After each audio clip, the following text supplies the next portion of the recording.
जी आप राजकुमार जी। सबको जय जवाहर। थकान तो महसूस नहीं हो रही है? संचालक महोदय ने कहा है बहुत शॉर्ट एंड स्वीट में बोले। मैं कोशिश करूंगा कि मेरी भावना, मेरी बात बहुत कम शब्दों में, बहुत कम समय में रखूं।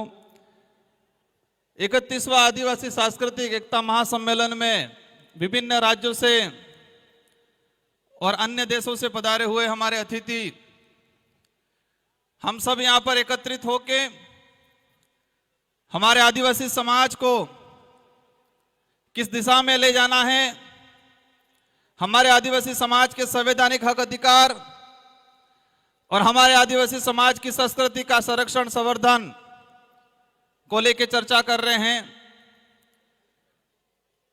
आज मेरा वक्तव्य शुरू करने से पहले मैं इस मंच से मेरी 84 की जनता को नमन करना चाहूंगा, धन्यवाद देना चाहूंगा कि 84 की जनता ने मुझे दूसरी बार विधायक बनाया और मेरे से पूर्व हमारे झारखंड से आए हुए मैडम ने बताया था सिलेक्शन का, भले इलेक्शन हुआ हो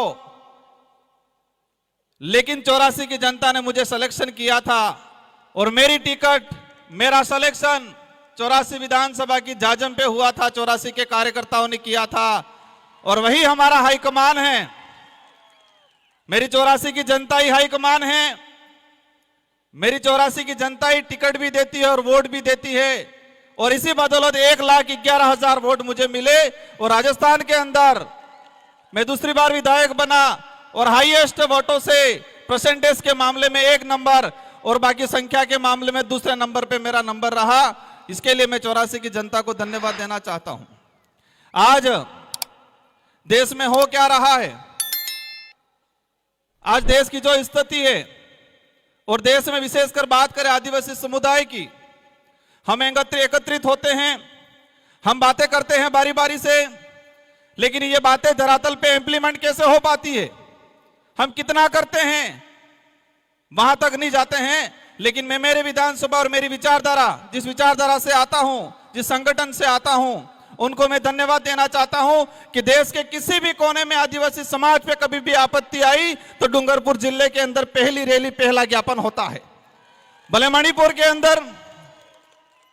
के अंदर मामला हुआ और हम दावे के साथ कहते हैं कि पूर्वी भारत में अगर कहीं रैली हुई होगी, लेकिन दक्षिणी राजस्थान के अंदर या इस वाले इलाके के अंदर डूंगरपुर में पहली रैली और पहली ज्ञापन मणिपुर के मामले को लेकर हुआ। हसदेव वाला मामला हुआ, हसदेव का जो प्रकरण हुआ पिछली बार हुआ तो डूंगरपुर के अंदर सबसे पहले ज्ञापन और रैलियां हुई।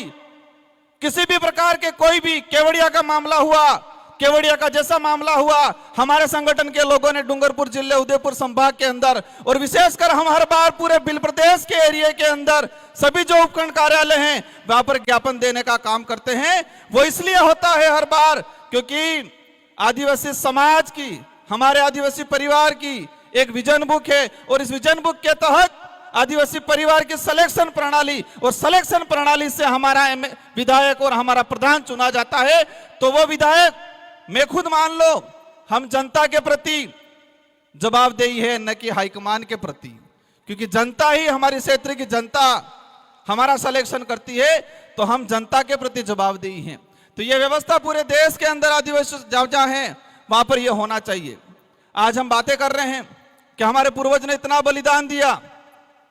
मैं एक बात बोलना चाहूंगा कि हम कुछ कर पाए नहीं कर पाए, लेकिन इतना काम जरूर करना है कि हमारे पूर्वजों ने जो व्यवस्था बनाई है, हमारे पूर्वजों ने जो लड़ झगड़ के लाखों बलिदान देके ये जो संवैधानिक प्रावधान जो हमको दिए हैं, जो शेड्यूल 5 या शेड्यूल 6 कहे, और इन प्रावधानों के तहत हमको आदिवासी होने का प्रमाण पत्र मिलता है और वो प्रमाण पत्र मिलता है तब हम एमएलए एमपी बनते हैं। अगर वो प्रमाण पत्र नहीं मिलता तो हम एमएलए एमपी नहीं बनते। तो मैं एक बात कहना चाहूंगा, नया कुछ कर पाओ नहीं कर पाओ, लेकिन हमारे पूर्वजों ने जो हमारे लिए करके गए हैं, जो लाखों बलिदान दिया है, देश के इतिहास के अंदर देखा जाए तो आदिवासी समाज ने सबसे ज्यादा बलिदान दिया है। भले उस समय राजा रजवाड़े हो, मुगल हो, अंग्रेज हो, लाखों बलिदान देने के बाद इस संविधान के अंदर हमारे संवैधानिक प्रावधान मिले हैं।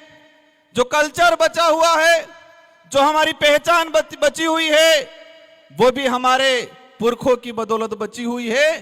तो हम नया कुछ नहीं कर पाएंगे ऐसा लगता है, लेकिन जो हमारे पुरखों जो हमको विरासत में दे के गए हैं, कम से कम उसका संरक्षण करने का काम जरूर करना। मुझे लगता है देश के अंदर जो हालात हैं, हमारे समाज के जो जनप्रतिनिधि हैं, हमारे समाज के जो सर्टिफिकेट लगा के कर्मचारी बने हैं, उनको समाज की बात आती है तब समय नहीं मिलता है, लेकिन उनकी लुगाई के लिए घाघरा लेने जाना होता है, पूरे बाजार में 4-5 दुकानें घूम जाएंगे वो। लेकिन उस कर्मचारी, उस नेता को समझना पड़ेगा कि जिस सर्टिफिकेट लगा के मैं विधायक बना हूं, प्रधान बना हूं, सरपंच बना हूं, जिस सर्टिफिकेट को लगा के मैं अधिकारी कर्मचारी बना हूं, वो सर्टिफिकेट लाखों आदिवासियों के बलिदान के बावजूद हमको वो सर्टिफिकेट मिला है। ये बात समझनी पड़ेगी। आज आंदोलन हो रहे देश के अंदर, जहां पर जहां आपत्ति आई, आज हसदेव को लेके हो रहा है। हम हसदेव के आसपास से लोग आके मंच पे हम समाज की बात कर लेते हैं, लेकिन उसके लिए लड़ कितना रहा है पूरे देश के अंदर। जो आने वाली पीढ़ी है, वर्तमान जो युवा है, हमारे जो बुजुर्ग हैं, उनके अंदर भावना डालनी पड़ेगी कि देश के किसी भी कोने में कहीं पर भी आदिवासियों पे आपत्ति आई तो हम सबको पूरे देश में एक साथ, एक ही दिन, एक ही समय हमें ज्ञापन देना पड़ेगा, रैलियां निकालनी पड़ेगी। तब लगेगा कि देश के अंदर आदिवासी समाज एकजुटता हुआ है, एकता के सूत्र में बांधा गया है, ये तब लगेगा। आज देखता हूं मैं आंदोलन की बात, आज यूसीसी समान नागरिक संहिता, मैं उसकी बात इसलिए कह रहा हूं कि मेरे पूर्व पेशा एक्ट की बात हुई, मेरे पूर्व 13(3) का की बात हुई, लेकिन समान नागरिक संहिता अगर देश में लागू होती है तो क्या पेशा एक्ट पे असर नहीं पड़ेगा? मैं सवाल करना चाहूंगा कि यूसीसी लागू होती है तो क्या हमारा संवैधानिक प्रावधान शेड्यूल 5, शेड्यूल 6, एट्रोसिटी एक्ट, पेशा एक्ट, इस पे क्या हमारा असर नहीं पड़ेगा? लेकिन इसके लिए हम नहीं बोल रहे हैं। हमें समय नहीं गुजारना है, हमें टाइम पास नहीं करना है, हमें आने वाली पीढ़ी के लिए लड़ झगड़ के, हमारे पूर्वजों ने जो बलिदान दे के जो प्रावधान किए हैं, उनका संरक्षण करने का काम करना है। आज आंदोलन की बातें होती है, आंदोलन धीरे धीरे सड़कों से, धीरे धीरे कलेक्ट्रियों से खत्म होने लग गया, सोशल मीडिया पे आ गया है आंदोलन। और जो हमारे समाज की जो स्थिति बन रही है, जो लग रहा है जिस तरह से आंदोलन, कहीं पर भी कोई भी मामला हुआ, एक दिन व्हाट्सएप पे डाल देंगे, एक दिन इंस्टाग्राम पे डाल देंगे, एक दिन ट्विटर ट्रेड कर लेंगे, 4-5 दिन भूल जाएंगे। और ये मानसिकता है, समझना पड़ेगा, एक साइकोलॉजी गेम है। देश के अंदर जो लोग जिस तरह से आदिवासी समाज के खिलाफ कानून बना रहे हैं, उन लोगों ने पहले से हमारी मानसिकता को पढ़ लिया है कि ये लोग कुछ समय कुछ होगा, विरोध होगा, विरोध होने के बाद कुछ आवश्यकता वाली बात, सुविधा फेंक देंगे और ये लोग आवश्यकता के लिए भागेंगे। आज देख रहे हैं हम, एक दिन होता है, 2 दिन होता है, लेकिन सड़कों से आंदोलन, कलेक्ट्रियों से आंदोलन, विधानसभा से आंदोलन खत्म हो रहा है। और यही स्थिति रही 10 साल बाद। किसी भी मामलों को लेके किसी सड़क पे 5 लोग आंदोलन नहीं करेंगे, सोशल मीडिया पे लाखों आंदोलन कर लेंगे।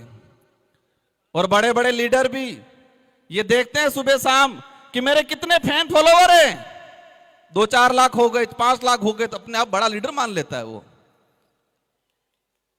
किसमें मानते? समाज सेवी किसमें मानने लग गए हम कि फेसबुक, इंस्टाग्राम, ट्विटर पे हमारे फॉलोवर बढ़ गए तो हम बड़े समाज सेवी हो गए, यही मान रहे हैं आज।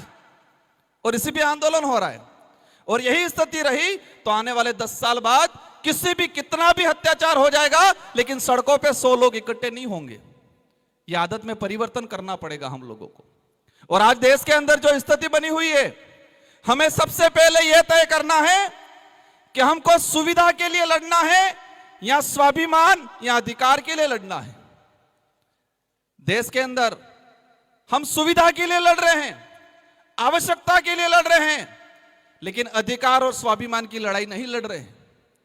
और हर मंच पे एक ही बात होती है अगर स्वाभिमान या अधिकार की बात करेंगे तो आवश्यकता और सुविधा नहीं मिलेगी, और यही हो रहा है। ये माइंड गेम है कि देश के आदिवासियों को आवश्यकता की लड़ाई लड़वाओ, देश के आदिवासियों को उनको जो उपयोग में दैनिक दिनचर्या में आने वाली चीजें या शौचालय बाथरूम की आवश्यकता की लड़ाई लड़ रहे हैं हम लोग। अधिकार की लड़ाई, स्वाभिमान की लड़ाई नहीं लड़ते। और कई मंचों पे देखा है मैंने, आवश्यकता की बात करो सब स्वीकार करेंगे, लेकिन अधिकार और स्वाभिमान की बात करते हैं तो वहां पर लगता है ये बात नहीं करनी चाहिए। भाइयों, अगर स्वाभिमान और अधिकार की लड़ाई नहीं लड़े तो आने वाले समय में जानवर और हमारे में कोई अंतर नहीं रहेगा, क्योंकि आवश्यकता की लड़ाई जंगल में रहने वाली सियार भी लड़ती है कि मुझे कब खाने का मिल जाए मैं खा लूं, और उसका पेट भर जाता है, वो सो जाती है, और फिर जरूरत पड़ती है, उसको आवश्यकता है, उसको पेट को आवश्यकता पड़ी, वापस शिकार पे निकल जाती है, और जब भी मिलता है खा के सो जाती है। तो हमें तय करना है कि स्वाभिमान की लड़ाई लड़नी है, अधिकार की लड़ाई लड़नी है, या फिर आवश्यकताओं की लड़ाई लड़नी है। और देश में मैंने कई इतनी कम उम्र में देखा मैंने कि हम आवश्यकता की लड़ाई पे ज्यादा फोकस कर रहे हैं, स्वाभिमान और अधिकार की लड़ाई पे ज्यादा फोकस नहीं कर रहे हैं। आज देश की जो स्थिति बन रही है, आज हम जनप्रतिनिधि, मैं खुद भी अपने आप को जिम्मेदार मानता हूं, और मैं हम हमेशा कोशिश करता हूं कि मेरे समाज के लिए, मेरे क्षेत्र के लिए और आने वाले भविष्य के लिए लड़ाई लड़े। वक्त ज्यादा हो गया है, लेकिन इस पांडाल में विराजमान अन्य सभी राज्यों से आए हैं, मैं सभी से अनुरोध करना चाहूंगा कि जब तक हक और स्वाभिमान की लड़ाई लड़ने वाला आपका लीडर नहीं जाएगा, तब तक इस क्षेत्र का, इस समाज का आने वाले भविष्य का कुछ नहीं होगा। जब तक अब आवश्यकता की लड़ाई लड़ने वाला लीडर विधानसभा लोकसभा में भेजोगे, तब तक आने वाला भविष्य गर्त में जाता दिखेगा आप सबको, और इसके जिम्मेदार हम सब होंगे। हम दूसरे समाज को, दूसरे नेताओं को जिम्मेदार ठहराते हैं, लेकिन इसके जिम्मेदार हम सब होंगे, क्योंकि वो तो दूसरा लीडर तो किसकी बजाएगा? हाईकमान की, क्योंकि टिकट हाईकमान से मिलती है। और ये ताकत रखो, और हमारे डूंगरपुर 84 वालों से सीखना पड़ेगा। मैं बड़ी बात नहीं कर रहा हूं, लेकिन पूरे राजस्थान के अंदर एक शानदार परिणाम दिया है, बहुत कम समय में, बहुत कम खर्चे में, और यह शिक्षा है कि वहां पर कुछ भी हो जाए, उस क्षेत्र की जनता जो चाहेगी वही होगा, क्योंकि वो स्वाभिमान की लड़ाई लड़ना सीख गया है, वो अधिकार की लड़ाई लड़ना सीख गया है, और हमारी क्षेत्र की जनता को पता है कि स्वाभिमान और अधिकार की लड़ाई हम लड़ लेंगे तो आवश्यकता तो अपने आप पूरी हो जाएगी। इन्हीं शब्दों के साथ आप सबको धन्यवाद, आभार, जय जोहार, जय भारत, जय आदिवासी, जय संविधान। जय संविधान। જો આપે બોલેલા યુટ્યુબ ચેનલ સબસ્ક્રાઇબ ન કરી હોય તો સબસ્ક્રાઇબ કરી બેલ આઇકન જરૂર દબાવશો।